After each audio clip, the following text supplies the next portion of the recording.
rehearsals are never really the same thing as. It's a live broadcast, man. You never know. Your cell phone might ring. You might have to talk to your mom. Be like, Mom. If my cell phone rings, I have to pick up. I'm sorry. Mom, I'm on the air right now. I can't talk. You're supposed to call your sister for her birthday. No, I called her. I talked to her for like an hour. You don't have to call your sister. I had this conversation yesterday. I called my sister, man. I called her like twice. He didn't pick up? He looks and he's like, oh, it's my older brother. Yeah, what the heck with this guy? Of course, Morrow is our Swedish Zerg spawning on the right top side of Whirlwind. And Archer is our Korean Protoss spawning in the right bottom side, representing Team Slayers. Morrow is still teamless. Yeah, it's a little bit surprising. Somebody as accomplished and as strong of a player as Morrow is, that he hasn't been able to find a team yet, Kev. And you know, speaking to the strength of Morrow and speaking to the, I guess, shroud of mystery surrounding Arthur, if you had to pick a winner here, who would you predict to take it? It's tough, Ben, certainly, because Archer qualified and he took out Dark, a player that actually qualified from one of our next qualifiers. But Archer took him out 3-0. Now that's a Korean Morrow pulling all of his drones, but he's not going to be able to pick off this probe, so he lost quite a bit of mining time. I was about to say Morrow, Ben, now I say Archer. It's a tough call to make, man. I still believe in Stefan. Sorry to interrupt you right there. I'm going to go with Stefan. I don't know all that much from Archer. From what I've heard, he has to be pretty impressive. But I don't know. I've always liked Morrow's ZVP. And he's also currently living in the Ministry of Wind, the Polish gaming house, which is well, a hot topic these days. But let's not talk about that. It definitely is, man. If I had to pick a winner, Kev, and you know what I do, I'm actually going to go with Arthur, not because I don't believe in Morrow. I think he's a great player, one of the best Zergs outside of Korea, period. But because when I was reading about Arthur, I found out that he's damn good in this matchup, over 60% PvZ win rate, and he's won his last 6 consecutive Protoss vs. Zerg games. So this guy is on a hot streak right now. Always nice to have that mental advantage going on, having a little bit of momentum, carrying yourself into this next game. Morrow pulled drones twice now, Ben, to try to kill that probe, and he didn't do it. And the second time, I really even felt that Archer baited him. He's like, hey man, it's like a low HP probe, only 5 hits. But of course, you can only get 4 hits, unless you put them first and then you put a second wave as well. In any case, so far, you have to feel good about the opening phase of this game if you are Archer. Yeah, I would have to agree with you there, Kev. He's got a nice economic opening here. He's gone Nexus Forge Gateway. Just a quick guess, by the way, for Morrow. That's much quicker than I'm used to from him. I kind of wonder. But yeah, it's nice to see Morrow in that Ministry of Wind gaming house. I really love it. I love to see more of Morrow. It's the second, well, he has been in Korea as well, so I guess there he lived in a pro gaming house too.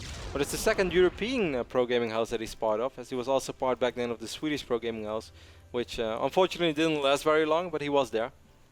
Now this is an interesting opening from Morrow, Kev, and I wonder what he's planning with this gas. If you look at the ramp, Arthur's ramp, we'll notice this neutral supply depot.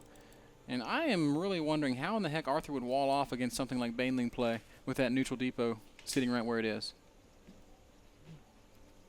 So that's maybe something that we have to think about. We can see that Morrow isn't in fact going to be committing to Baneling play though, as he just mines enough gas for Zergling speed and then sends those drones down to his natural.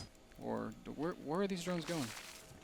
They're going all the way to the to the third base, which is sort of his natural now, since his original natural was blocked by the pylon. So once more, all of these drones traveling a little bit longer. It's going to take longer for them to mine. Overall, it's a really an excellent start for Archer. And I'm gonna have to say, Ben, I kind of like his position so far. Morrow's gonna have speed very quick, so if Archer decides to throw out any kind of funky 2-base play, Morrow should be able to see it coming way in time and should also be able to deal with it, or at least prepare himself a little bit better. Really nice probe scout here by Arthur over into the natural of Morrow. Manages to slide past the Queen, confirms that the third base is there. Unfortunately, he won't be making it up into the main base, as the Queen now has that little probe cornered. Queen release. Takes the probe out. Unfair fight, man. Pretty good, man.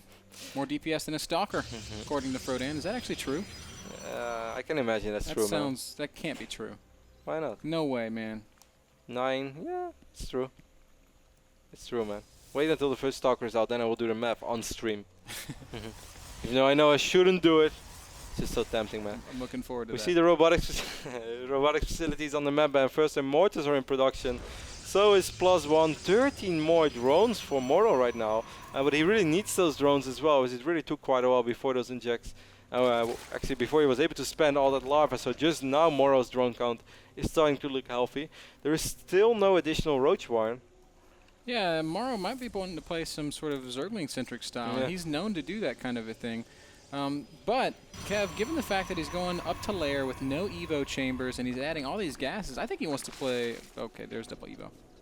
Now I'm almost certain that it's going to be a Zergling style. Zergling Infestor, maybe Zergling Infestor Baneling, but still, Spire play is not impossible from this position. 11 more drones. Man, Morrow really wants to get that economy going. And he really knows that Archer is still on 2 bases. And he didn't even bother to sacrifice an Overlord, but I guess he just has really a lot of faith in figuring or realizing what is going on. Man. That it is the Immortal push. We have 7 gates. That's so many. This one little hero Zergling saw quite a bit. He's going to see the sentries. Not sure if he saw those Immortals. That was not final. It's going to be 8-gate Immortal. Man. Very Without scary push. Warp Prism is on the way. Spire does go down for Morrow, so it is in fact Muta. This can work if it comes out in time. I'm just not sure that it will. He's going to need a lot of Zerglings on the map, so I think that he needs to sort of have a run-by happen or something like that, or at least bait a lot of force fields early on, because if Archer just runs across the map right now, he does have the full wall of over here as well with the double pylon. I don't think those mutas are ever going to be out in time, and even if they are, yes, Morrow is going to be able to make quite a few mutas, but it's not going to be an absolute insane amount, and with 8 gates you will be able to warp in plenty of Stalkers. This looks kind of bad for Morrow. Gosh, 8 gates of warping is so much, and Arthur just making his way right through the center of the map. Morrow's Spire is about 75% complete right now. He's got a decent amount of gas. I mean, on paper, what he wants to do is send Mutas to the main base and make it impossible for Arthur to continue producing units, but I just feel like the Spire's a little too late, Kev. I feel so as well. He's going to warp in more Zealots right now. That's going to work out at least a little bit. Unless Morrow actually wants to use these links to fight. For a second I thought he wanted to use them to counter. He's going to try to pick up the Warp Prism with the Mutas. I can only imagine that's the case as he's picking off all those pylons. But still, Morrow is in so much trouble. Yeah, huge trouble. Nice force field's going to go down and trap all those drones. And Morrow, what are you going to do? It is 8 Mutas in production. Interestingly, he hasn't built any Spine Crawlers, which is another thing that you really want to do when you're playing Muta against this kind of a style. Just choosing to skip that and maybe making Banelings instead. Third base is dead. The Baneling nest is going to be allowed to survive? No, he's going to send some Zealots back and deal with that.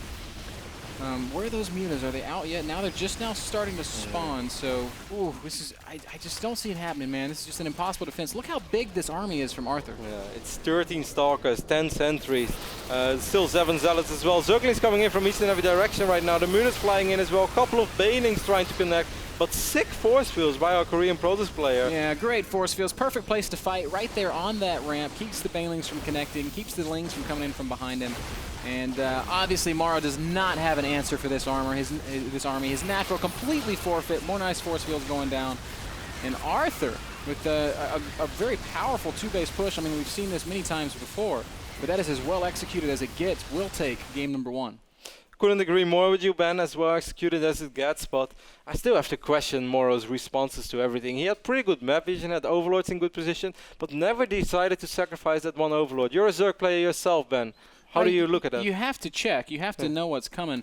The only reason that I can really think of that Morrow wouldn't do that is because he just felt it. He just felt like, okay, he's going to do this Immortal push or some kind of 2-base push that is inside of my sort of range of things that I'm able to deal with. That being said, he didn't prepare properly. Right? There was no Spine Crawlers. There was no real attempt at a counterattack. And the Spire was so very late. I'm actually very eager to see what Andre and Dan have to say and what their take is on the game. You know, that was a really tricky game, I think. Morrow committed to a pretty early Zergling 1-1. I mean, when you get that evolution chamber, or double evolution chamber, it's very difficult to actually switch over to roaches. Your Spire Tech is a long way away. At that 10-minute point, you really can't get drop or anything like that. So the trick of it is to delay until you get something of power to deal with that push.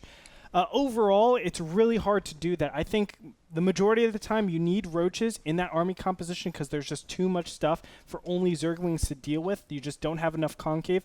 I think that was, I wouldn't say a build order counter, but one of the best build orders to go up against Zergling only. Yeah, and I agree a lot with what Rotterdam was saying, where you need to buy time, and Morrow could have tried to see if he can go for a run by. But more specifically, I also liked how when Arthur scouts a lot of Lings and he knows this is the kind of composition he's going for, he goes for 8 gates total, which you can't really support that kind of economy. A lot of people question, some people other do it, like Huck, who will be playing later tonight, also does this, and you get the availability of warp-ins in case you need it back at home because of these run bys, because of things that try to buy time. And so Arthur was prepared for both cases. Does he need to stall back home? But no, he can keep pushing forward. Yeah, that's exactly right. And the 8 gateways, it gives you the ability to just say, hey, I don't have to warp in so soon, right? Normally it's the cycle and it's like, boom, I have to go right now. No, I can actually calm down a little bit. If I need to chrono boost, I can chrono boost, put down all those units, and it gives Arthur the ability to actually make the best decisions with his warp, and that's what gave him the big win in that game.